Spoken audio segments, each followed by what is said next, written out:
and C. As the four students are standing looking at each other,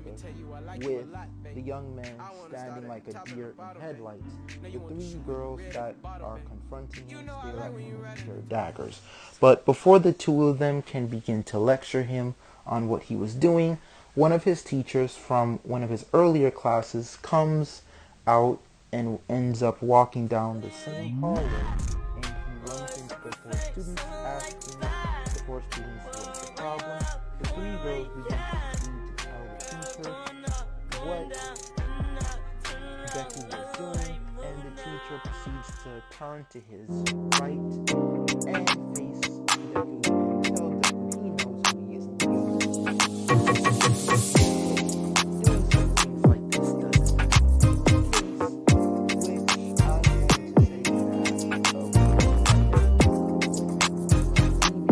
due to the fact that when the teacher turned around, he heard a silent alarm go off, and he then decided that he would take the teacher's advice, so he ends up turning in the opposite direction and going out the door. Meanwhile, the girls who were there in front of the teacher, they ended up getting scolded by him for their awful grades,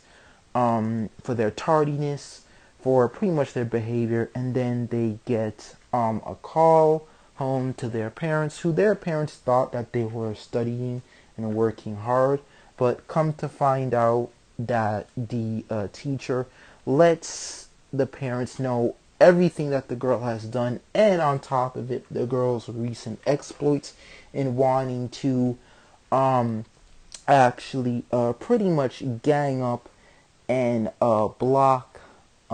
students in the hallway, to which after this pretty much they are more than in trouble. So the teacher then tells them that that they can have a good day and that their parents are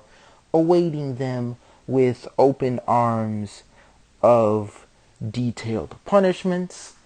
and that they should consider taking their own advice before passing it off to other students. To which the teacher lets them out of his office, and as soon as the teacher goes to close the door, that's when we end up cutting over to Dekuna, Deku's older sister, who I'm gonna say she's basically at soccer practice, and she's there because they were running drills all day long, so they would be out in the sun all day long. So while they're out there, with everybody relaxing, and of course, his sister is cooling off and relaxing as well, she ends up tapping into her super hearing, and she ends up overhearing the entire conversation, which didn't really bother her at first, up until her brother's name came up about the stuff that happened when she was 5 and he was 4, and then the issue continuing when they were 6, and basically just everything in total that has happened. Now, with Dekuna hearing all of this, it basically is pissing her off, but the straw that broke the camel's back was when they started to talk about how Deku was chasing a blonde-haired female student, and how disgusting that is, and how he should be, ashamed of himself. And this pretty much, just sends his older sister pretty much off to the moon. So much that she actually finds the strength to get up, even though she herself would like to rest, and she walks over to them, bends down, and says, "Hey girls, are you gonna ask me my opinion?" And that's when the girls all of a sudden turn and they see her, and now they are quiet as a mouse. No one is saying anything, and she says, "Oh, you're quiet as a mouse now." And then she begins to berate them and fill them in on everything she's heard. And she tells one of them to be quiet. I'm talking. You had your turn. So she basically lets them know that they are disgusting to have the nerve to talk about her brother, when the simple fact is they don't know the whole situation of what happened back when she was 5 and he was 4. And on top of that, that situation has not been resolved as of yet, and that it's none of their business to think that they have any right to talk about others when their behavior is just as atrocious.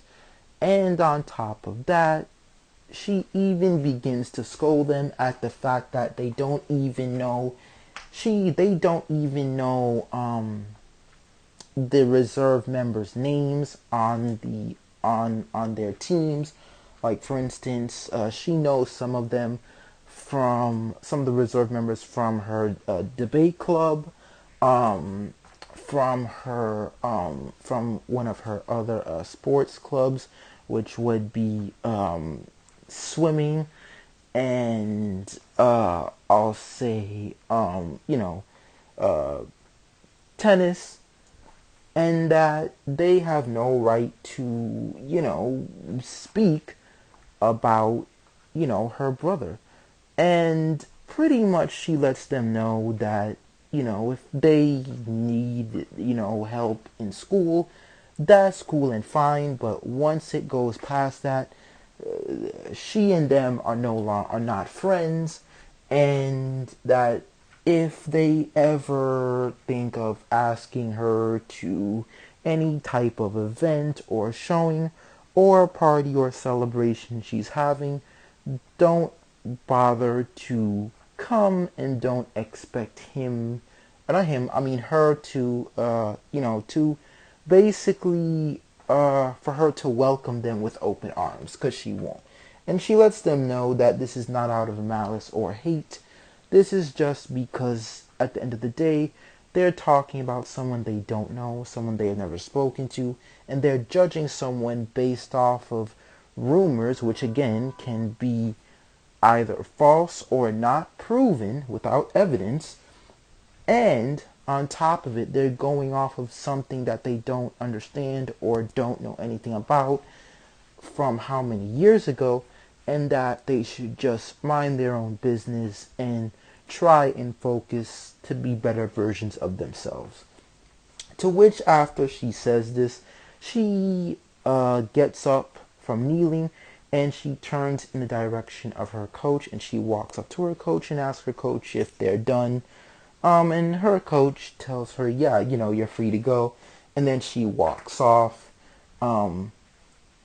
basically annoyed. So after this has taken place, now we end up zoning out from where she was on the soccer field, and we end up catching up back to DEKU, who I'm gonna say he got to the city, I'm gonna say right as the criminal would have actually burst through the doors from that convenience store. And I'm gonna say when he ends up getting there, he ends up coming face to face with the criminal, to which I'm gonna say by then pretty much he just looks at him, and then he looks in the opposite direction from where the criminal came from, and he puts two and two together. Now, from what I believe would take place is that I believe that what would happen is that DEKU now would not attempt to stop the criminal. I think the criminal would proceed to continue moving in the direction he was going in. He would still jump up, I believe, on the train tracks and start to destroy it, to which I'm going to say while he's doing that, the other four heroes try to take him on. I believe it would have been Mount Lady, that guy who can grow trees, I forget his name. I apologize about that. And most likely, I believe two other people, because I know it was four for a fact. Anyways, they go to take him on, which I'm gonna say doesn't really do much. So I think at that given point, the crowd would build up, and I think that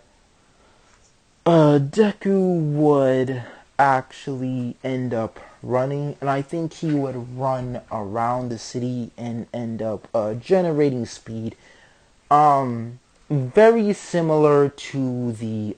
Flash on the CW, except he's gathering it at this speed of, say, like Speedster Godspeed. So he's basically gathering energy really fast. Now, mind you, yes, he could have, gathered that energy while the villain was standing there, but I think it would have been way too obvious, and the villain would have figured out that he has a speed type quirk, so he could have gotten injured previously before. Now, the villain is being distracted, so what ends up happening is that he ends up gaining enough energy, and he runs up the train tracks, and he gets on it, and he actually hits the villain, which I'm gonna say that hit, that blow, was enough to actually knock him out. So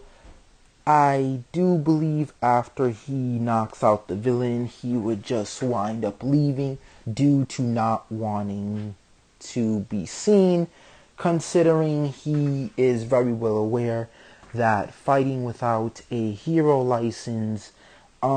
is considered illegal and a crime. And also, too, he's registered as quirkless due to not having the proper bone in his foot. So, with that being said, he would leave, and I'm gonna say we turn from day to night, and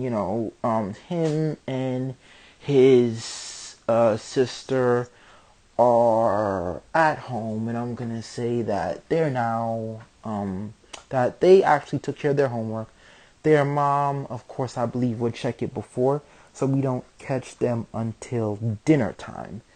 And I'm gonna say they're eating dinner and they're talking about their day, and I'm gonna say that basically it's a bit more quiet now. They mostly talk to their mom about her day because they've noticed that she hasn't really spoken much since that day, and things just haven't been the same. So what ends up happening is that, she of course cheers up and she puts on a smile so that way the kids will just eat, and they can of course get to bed because they have school the next day as usual routine. So now that they're a bit older, she had them, once they're done eating and they're finished up, they would have washed dishes, and I think she would have Deku wash the dishes while his sister goes up and, prepares for bed, and after she's done, he would pretty much go do the same. Now, after they're both gone, the table is all cleaned up and everything is all set, I believe their mother would get on the phone with her husband, and she will let him know she's willing to, pretty much still stick around, but he's going to have to work hard to ensure that, she believes that he's changed. And I'm going to say, we don't hear him say this, we only hear her, and all we hear him say is okay. Like, that's it. So after that, I'm gonna say she hangs up the phone, and tears start to roll down her eyes, So with that being said, guys, I'll see